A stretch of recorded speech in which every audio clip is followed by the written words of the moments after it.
Praise the lord. ప్రతినిత్యం ఇలా వాగ్దానం చూస్తున్నారు. నిన్నటి వేళ మొన్నటి వేళ కూడా ఒక ఫ్రెష్ వర్డ్ విన్నారు. మరొక మారు ఒక ఫ్రెష్ వర్డ్, ఒక నూతనమైన మన్నాను వినడానికి, ఈ అనుదిన వాగ్దానంలో మీరు ఇలా వినడానికి ప్రభు చూపిన కృపను బట్టి ప్రభు నేను ఘనపరుస్తున్నాను. పేతురు రాసిన మొదటి పత్రిక 5వ అధ్యాయము 8-9 వాక్యాల్లో ఈ విధంగా సెలవిస్తున్నాడు. దానికంటే ముందు 9వ వాక్యం చదువుకుందాం. లోకమందున మీ సహోదరుల యందు ఈ విధమైన శ్రమలే నెరవేర్చున్నవని ఎరిగి విశ్వాసమందు స్థిరులై వారిని ఎదురించుడి. దేవునికి స్తోత్రం. ఇక్కడ ఈ పేతురు రాసిన పత్రికలో ఈ యొక్క పత్రిక విషయానికి వచ్చేసరికి చాలా జాగ్రత్తగా దేవుడి పత్రికలో ఉన్న ఒక మాటను మనకు సెలవిస్తున్నాడు. ఏంటి ఆ మాట అంటే, విశ్వాసమందు స్థిరులుగా ఉండి అపవాది అయిన సాతానును ఎదురించాలి అనేటటువంటి మాట మనకి ఇక్కడ కనబడుతుంది. ఎంతమంది దినాల్లో అపవాది సాతాన్ని ఎదురిస్తున్నారు? సాతానితో సంధి చేకూర్చుకొని ముందుకు సాగిపోతున్న వారు మన జీవితంలో మనకు తెలుసు. సాతాన్ అంటే ఒకలాంటి ప్రేమ కలిగి సాతాను పెట్టేటటువంటి కుయుక్తులన్నిటిని ఎదుర్కొని, సాతాను పెట్టేటటువంటి ఆలోచనలన్నీ తెలుసుకొని, సాతాను ఏ విధంగా అయితే నడిపిస్తుందో ఆ విధంగా నడుస్తూ జీవితాన్ని పాడు చేసుకుంటున్న వారు చాలామంది ఉన్నారు. అయితే ఈ ఉదయకాలం మీతో నేను చెప్పే విషయం ఏంటంటే, ఆది నుండి నరహంతకుడైన సాతాను యొక్క కుయుక్తుల్లో మనం ఎవరూ పడకూడదు.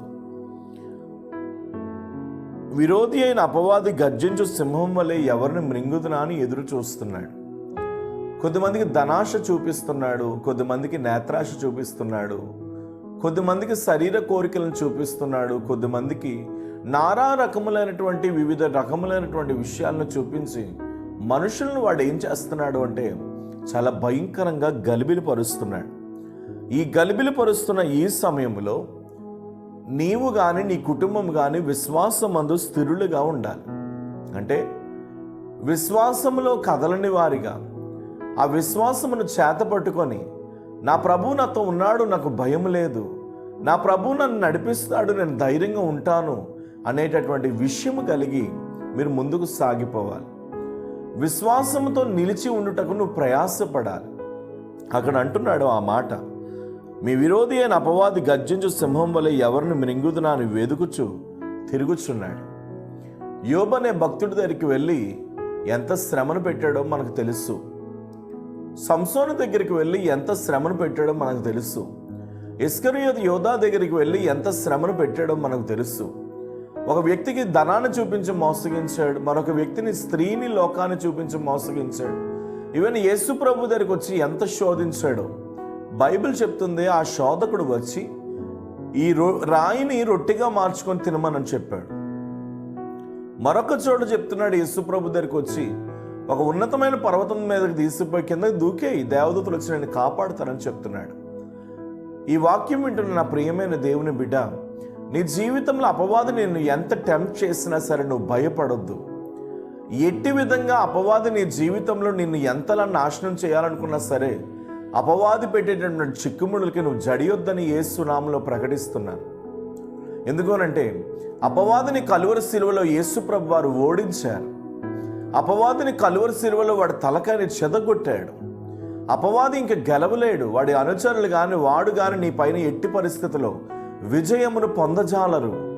కానీ ఒక మాట నేను చెప్పగలను, అయినా వాడు ఎక్కడో ఎవరిని మృంగుదునా అని ఎదురు చూస్తున్న ఈ సమయంలో విశ్వాసంతో మీరు వాడిని ఎదిరించాలి. విశ్వాసం అనే డాలును చేతపట్టుకొని వాడిని మీరు ఎదిరించాలి. విశ్వాసం ఎలా వస్తుంది? వినుట వలన కలుగుతుంది. ఏమి వినాలి? దేవుని వాక్యం.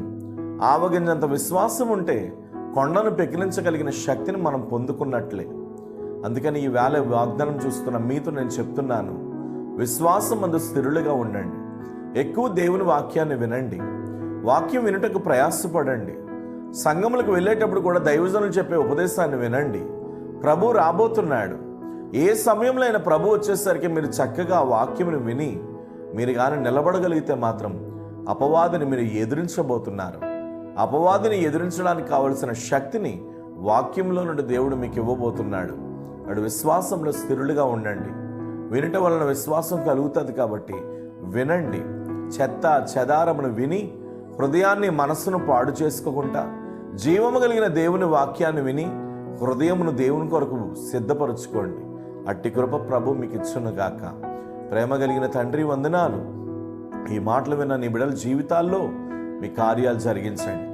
అపవాది అయిన సాతానును ఎదిరించుటకు నీ బిడ్డలకు శక్తి కలుగునుగాక.